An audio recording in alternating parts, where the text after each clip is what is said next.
Bismillahirrahmanirrahim. Assalamualaikum warahmatullahi wabarakatuh. Harta yang paling berharga dalam kehidupan seorang hamba di dunia ini bukanlah tumpukan kekayaan materi yang melimpah, melainkan keindahan akhlak yang terpuji.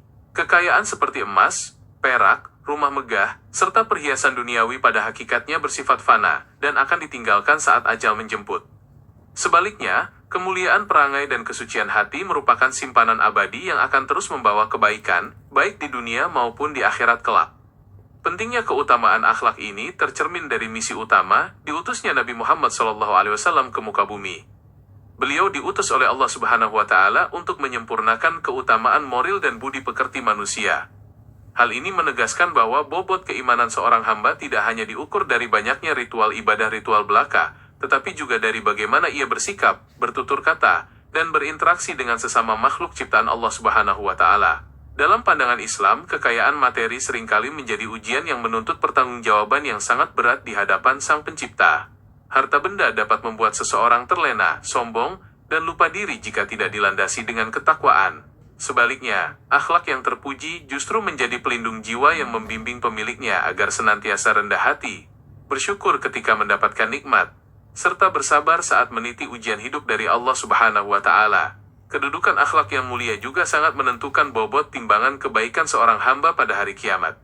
Nabi Muhammad SAW menegaskan bahwa tidak ada sesuatu pun yang lebih berat dalam timbangan seorang mukmin selain dari akhlak yang baik.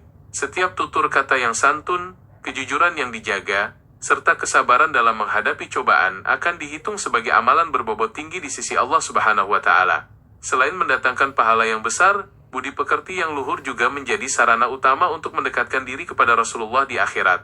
Nabi Muhammad SAW pernah menyampaikan bahwa orang yang paling dicintai dan paling dekat tempat duduknya dengan beliau di hari kiamat kelak adalah mereka yang paling baik akhlaknya. Hubungan yang erat ini tentu tidak dapat dibeli dengan kemewahan harta materi sebanyak apapun, melainkan hanya bisa diraih melalui kesungguhan meneladani sifat-sifat beliau. Akhlak terpuji senantiasa memancarkan kedamaian dan kemanfaatan bagi lingkungan sekitar. Kehadiran pribadi yang berakhlak mulia akan membawa ketenangan, mempererat tali persaudaraan, serta menghilangkan rasa dengki di tengah masyarakat. Ketika harta materi seringkali memicu perselisihan dan perebutan, budi pekerti yang tulus justru menjadi perekat hubungan antar manusia yang dilandasi, karena keikhlasan mencari keridhaan Allah Subhanahu wa Ta'ala. Mencari rizki dan memenuhi kebutuhan duniawi memang merupakan hal yang diperbolehkan, namun hendaknya tidak sampai mengorbankan keluhuran budi. Harta yang dikumpulkan tanpa diiringi akhlak yang baik hanya akan menghasilkan kehampaan jiwa dan kehancuran moral. Oleh karena itu, prioritas utama seorang mukmin adalah menghiasi jiwanya dengan sifat jujur, amanah, penyayang, dan pemaaf sebagaimana yang diteladani oleh Nabi Muhammad SAW. Sungguh beruntung orang-orang yang senantiasa memohon petunjuk dan bimbingan agar diberikan keteguhan dalam berakhlak mulia. Keindahan karakter yang terbentuk dari ketakwaan akan menjadi warisan terbaik bagi keluarga dan masyarakat, serta menjadi cahaya yang menerangi alam kubur.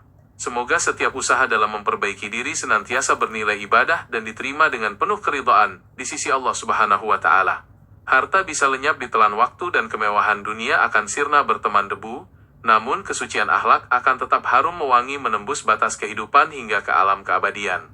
Mari kita tata setiap detak jantung dan tutur kata agar senantiasa mencerminkan keindahan Islam yang sejati, melangkah dengan kerendahan hati di buminya, dan memelihara kedamaian dimanapun kita berada. Terima kasih atas segala perhatiannya. Semoga Allah Subhanahu wa Ta'ala selalu melindungi kita dalam kebaikan dan keberkahan. Wabillahi taufiq wal hidayah. Wassalamualaikum warahmatullahi wabarakatuh.